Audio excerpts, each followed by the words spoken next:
In my last video, we discussed the 6 signs of arthritis in dogs and what you could do to help them if they do have it. If you haven't seen this video, I'll put a link up top as well as in the description, and click it. You may want to see that first.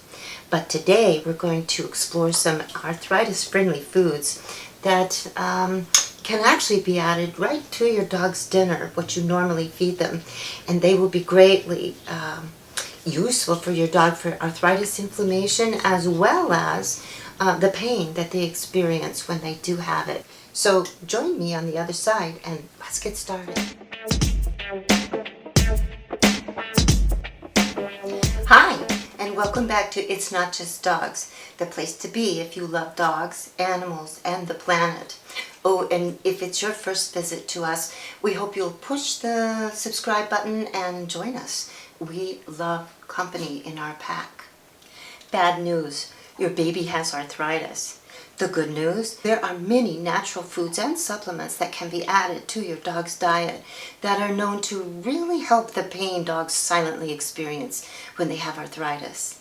Before we get into discussing these amazing natural anti-inflammatory foods, consult your veterinarian about these options before you make any dietary or lifestyle changes as you form a plan that works for you and your dog. And lastly, these are suggestions, what I have found that is working for Boss. And lastly, no one knows your dog like you do. So you are the mom or the dad, and do what you think is best for your dog always. I've been making these changes to Boss's food and exercise routine slowly, just to make sure that it's not upsetting him in any way.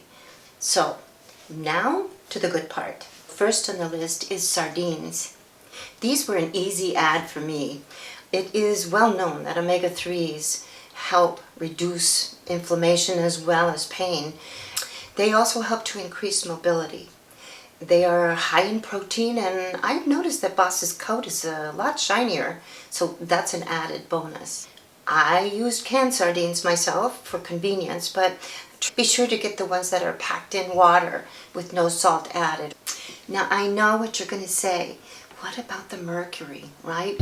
I know I worried about that myself, but sardines eat on plankton only, which means they don't contain high levels of mercury that the other fish do.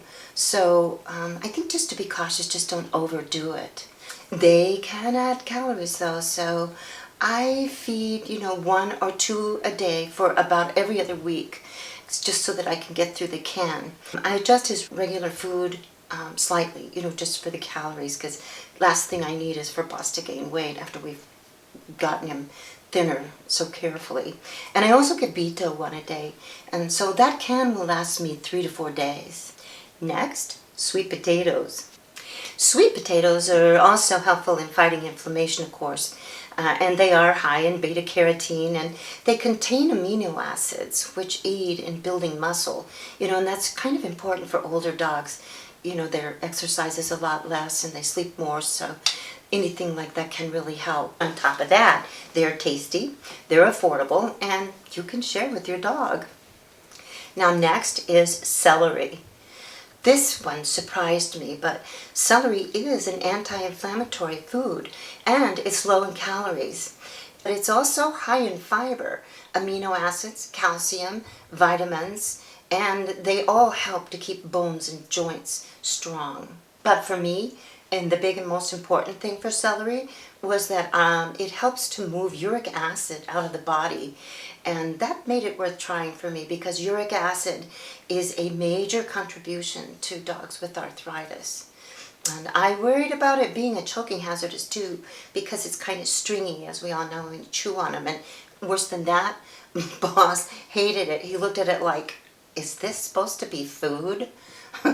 So what I did was put them in boiled water. I don't really put too much time on them, just enough to make them soft, and then I add them to his food. Next, blueberries. So it's an easy add too, because everyone knows about their antioxidants and that there are some fiber in the vitamins C and K. I smash them up to give them to him because he doesn't quite get it that those little balls are to be eaten.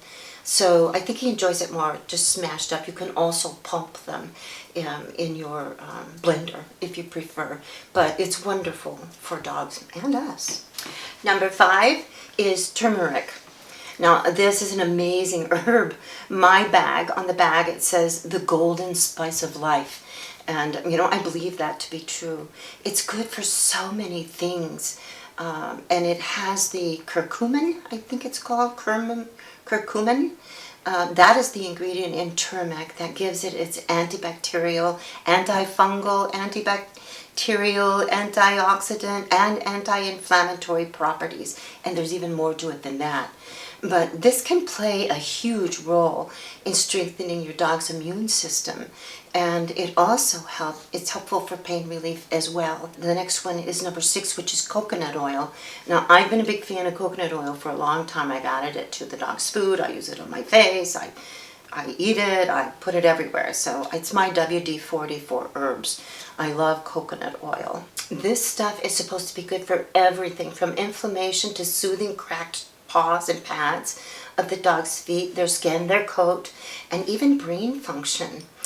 It repels fleas and ticks, and you can even use it to clean their teeth. I mean, it's really kind of like a miracle thing, right? So I put this into our daily routine, and I did it. I actually discovered that golden paste. I actually did a video on that of how to make it. There's a link up top. I'll put one in the description as well. So easy to make. And the golden paste made with turmeric and coconut oil is amazing. And I give it to both my dogs. I started out slow so they didn't get diarrhea, but I do encourage you to try it. And I put it in my shakes too.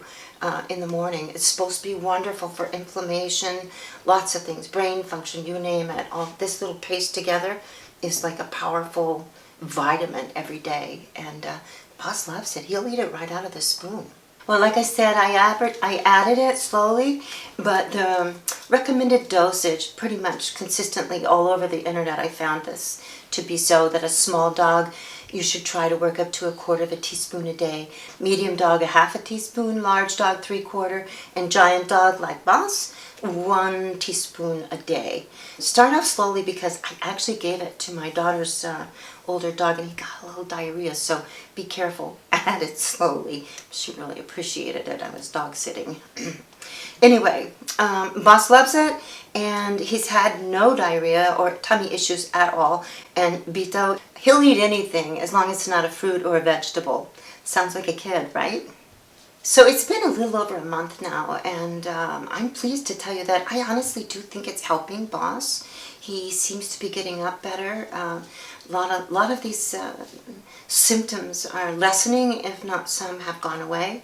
Of course, it's always hard to tell exactly which one of these is making the biggest difference, but I'm pleased to see so quickly some improvement, and I'm still seeing it. Now, I'm going to explore red light therapy next, so be sure and tune in again, because I've heard some really great things about it, and once again, I can use it on Mom, I can use it on me, and I can use it on Boss. And I've been at it for about a week, not consistent, but I think it's helping too.